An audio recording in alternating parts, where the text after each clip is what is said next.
మరలా మరలా జన్మలు తీసుకుంటూ అతను అలా ఇబ్బంది పడేటప్పుడు, మరి మీ బాధ్యత ఏంటి సార్? మీరెట్లాగా వాళ్ళని తీసుకురావాలి?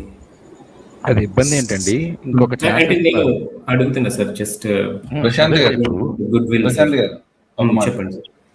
ఇందాక ఎవరో మాట్లాడారు కదా, ఆయన చెప్పిన దాన్ని కూడా పరలోకం ఇచ్చేస్తుంది అంటే క్రైస్తవంలోకి మాక్సిమం వెళ్ళరండి ఎవరు.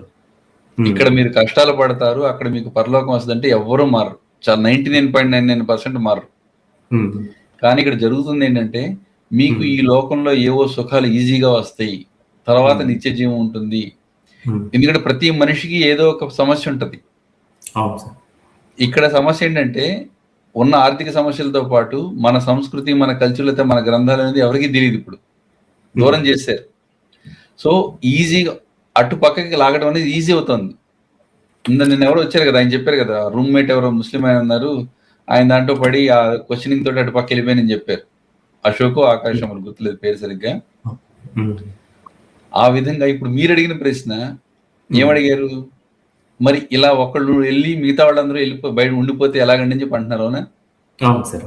అంటే ఇప్పుడు క్రిస్టియన్స్ ఎలాగైతే వాళ్ళు నమ్మిన దాన్ని బట్టి వేరే వాళ్ళని రక్షించాలి అని చెప్పి వాళ్ళు ఎంతైతే ఇది చేస్తున్నారో, అలాగా ఇప్పుడు అంతకన్నా దారుణంగా ఉంది కదా సార్. ఇప్పుడు ఇంకా ఒక మనిషి పరమాత్మను తెలుసుకోకపోతే ఇంకా అతనికి ఇన్ఫైనైట్ జన్మలు అలా తిరుగుతూనే అతను ఇదవుతాడు అని చెప్తున్నారు కదా. ఏమీ లేదండి, అదే చెప్తున్నా. దాన్ని బట్టి కాదు చెప్పేదేనండి, భగవద్గీతలోనే ఉంటుంది, ఇన్ని కోటాను కోట్ల మందిలో ఏదో కొద్ది మంది నన్ను తెలుసుకోవడం కోసం ప్రయత్నం చేస్తారు.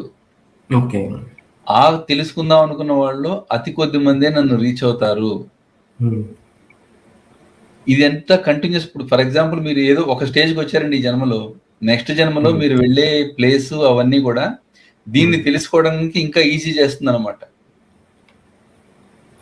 ఒకవేళ మీరు ఇక్కడ ఏమైనా చెడ్డ పనులు చేస్తే దానికి తగ్గ శిక్ష అనుభవించి మళ్ళీ మీరు ఆ జన్మ ఎత్తుతారు. ఆ జన్మలో కూడా ఈ కర్మలను బట్టి మీకు శిక్షలు ఉంటాయి. అలాగే మీరు చేసిన మంచి పనికి మీకు గెయిన్ కూడా ఉంటుంది.